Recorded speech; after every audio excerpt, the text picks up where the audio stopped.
හරි මේ කරන්න අපි Edex-Ui එක ගැන කරන දෙවනි වීඩියෝ එක බලමු. Edex-Ui එක ඕපන් කරලා මොනවද මේකේ තියෙන ෆීචර්ස් කියලා මට ඒක පහසුකම් කියලා. ඒ කියන්නේ ඔයගොල්ලෝ මේක යූස් කරලා මොකක් හරි වැඩක් කරනවා නම් මේකෙන් ඔයගලන්ට ගොඩක් වාසි තියෙනවා. දැන් මම මේක කියලා දෙන්න මේක ගොඩක් අය පාවිච්චි කරන්න ආසාවෙන් ඉන්නවා. ඒ වගේම මට මැසේජ් කරලා කිව්වා මේක කරන විදිය කියලා දෙන්න ආසයි කියලා. ඒක මේකත් එක වැඩ කරන්න. හරි ඒක නිසා තමයි මේ කියලා දෙන්නේ. මේක ඇත්තටම ගොඩක් පහසුකම් තියෙනවා.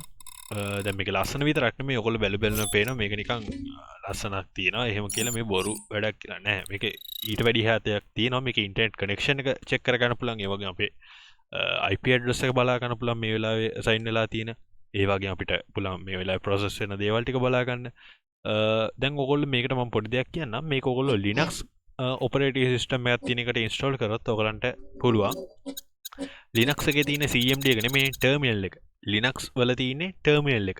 හරි ඉතින් ඔයගොල්ලෝ දන්නවා ඒක නම් Linux වල තියෙන ටර්මිනල් එක. ඉතින් ටර්මිනල් එකට ඒ කියන්නේ Linux එකකට ඔයගොල්ලෝ මෙන්න මේක ඉන්ස්ටෝල් කරගත්තොත් ඔයාලට පුළුවන් අර ඔයා ටර්මිනල් එකේ රන් කරන සියලුම කමාන්ඩ්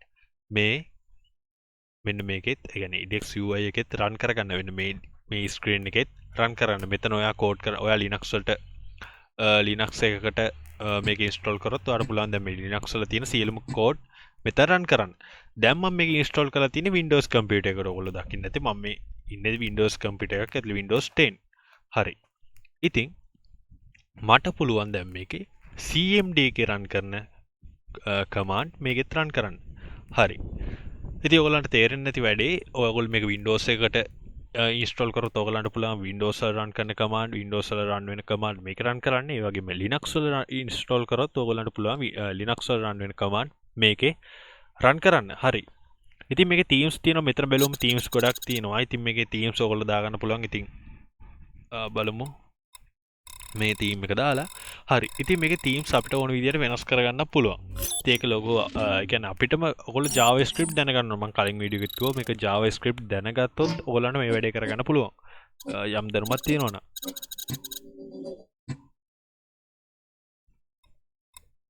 හරි. මොකද මේ මැසේජ් එකක් එනවා මෙහෙම එන්නේ නැහැ ඔයගොල්ලන්ට. මොකද මම මේලා ඉන්ටර්නෙට් එකට කනෙක්ට් වෙලා නැහැ. මම මගේ දැන් ලැප් එකෙන් මම ඉන්ටර්නෙට් එකට කනෙක්ට් වෙලා නැහැ. මොකද ඉන්ටර්නෙට් එකට කනෙක්ට් වුණොත් තමයි මේගොල්ලන්ගේ සියලුම දේවල් මෙතන බලා ගන්න පුළුවන්. මොකද ඔයාගේ අසයින් වෙලා තියෙන මේගොල්ලන්ට පේන ඇති මේ පැත්තේ තියෙන network traffic කියලා. ඉතින් අපිට පේනවා මෙතන offline කියලා. මොකද මම ඉන්ටර්නෙට් එකට කනෙක්ට් වෙලා නැහැ මේ වෙලාවේ. ඒක නිසා තමයි මට එහෙම පෙන්වන්නේ. මෙතන offline නෙමෙයි ඔයගොල්ලන්ට පේන්නනවා ඔයගොල්ලන්ගේ network එකේ traffic එක මේ වෙලාවේ කොහොමද කියලා. ඉතින් ඒක ඔයගොල්ලෝ මොකක් හරි යමක් ethical hacking කරන කෙනෙක් විදියට ගොඩක් වැදගත්. මොකද හැම වෙලාවෙම අපි අන්තර්ජාලය හරහානේ මේ වැඩ කරන්නේ. ඒක නිසා අපිට අන්තර්ජාල සම්බන්ධතාවය කොහොමද කියලා හැම වෙලාවෙම පොඩ්ඩක් බලන්න ඕන. ඒ බලන්න තිබ්බනම් හොඳයි. අපේ වැඩේ කරගෙන යන්න පහසුයි. ඒක නිසා අපිට ඒක මෙතනින් ඩිස්ප්ලේ වෙන මේ offline කියන තැනින් මෙතන පෙන්නනවා මේ උඩම ඔයාගේ network status කියලා මෙතන පෙන්නනවා. එතන ඔයාට බලාපොරොත්තු පුළුවන් ඔයාට මේ වෙලාවේ assign වෙලා තියෙන IP address එක. හරි. ඉතින් ඔයාට මේ වෙලාවේ assign වෙලා තියෙන IP address එක මොකක්ද කියලා මෙතනින් බලා ගන්න පුළුවන්. ඉතින් මෙතන මගේ පෙන්වන්නේ නැහැ. මොකද මම offline කියලා වැටෙන්නේ. මම මේ ඉන්ටර්නෙට් එකට කනෙක්ට් වෙලා නැහැ. ඔයගොල්ලෝ කනෙක්ට් වෙනවා. ඔයගොල්ලන්ට බලා ගන්න පුළුවන්. ඒ වගේම time view එක මෙතන බලා ගන්න පුළුවන්. මෙතන ඔයගොල්ලන්ට පේන මෙතන ඉතින් කෝඩ් කරන තැන තියෙන මේ කොටුව ඇතුළේ තමයි අපි සියලුම කෝඩ් කරන්නේ. මේක නම් කීබෝඩ් එකේ ඒක නම් එච්චර වැදගත් වෙන්නේ නැහැ. ඒක අයින් කරලා දැම්මත් කමන්නේ එක අපිට හදා ගන්න පුළුවන්. මේ සියලුම දේවල් අපිට වෙනස් කරගන්න පුළුවන්. මේ තියෙන තැන් ඒ ඔක්කොම වෙනස් කරගන්න පුළුවන් මේ JavaScript වලින්.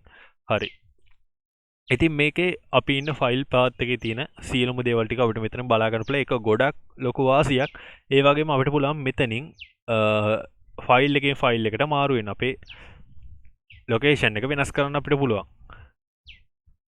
ඔයාලට පේනවා ඇති මෙන්න මේ විදිහට අපේ ලොකේෂන් එක වෙනස් කිරීමට හැකියාවක් තියෙනවා මෙන්න මේ වම් පැත්තේ කෙරෝලෙන්. හරි.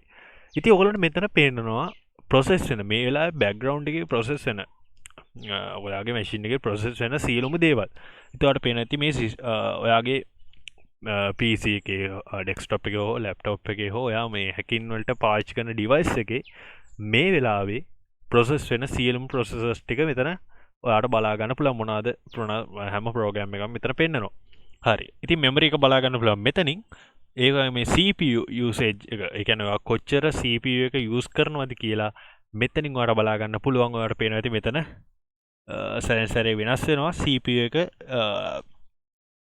හරි ඉතින් ඒකත් ලොකු වාසියක් මොකද ඔයගොල්ලෝ මේ වගේ වැඩක් කරනකොට ඔයගොල්ලෝ බලන්න ඕන ඔයගොල්ලෝ CPU එක කොහොමද වැඩ කරන්නේ මේ වෙලාවේ කොහොමද ඒක ප්‍රොසෙස් වෙන්නේ කොහොමද ඒක වැඩ කරන්නේ ඒ වගේ යූසේජ් එක කොච්චර පාවිච්චි වෙනවද ඔයා යමක් කරද්දි ඔයාලන්ට පේනවා ඉතින් මෙතන ඒක view වෙනවා හරි ඉතින් මේ ගොඩක් ලොකු වාසියක් ඉතින් ඔයාලට පේනවා ඉතින් මෙතනින් සියලුම ෆයිල්ස් වලට මාරු වෙන්න පුළුවන් මේකේ ඒ වගේ ගොඩක් වැඩ තියෙනවා හරි ඉතින් මේකේ කමාන්ඩ් ටික මම කිව්වා ඉතින් මම මේක අයින් වෙන්න exit කියන කමාන්ඩ් එක ගහුවොත් මේකෙන් අයින් වෙන්න පුළුවන්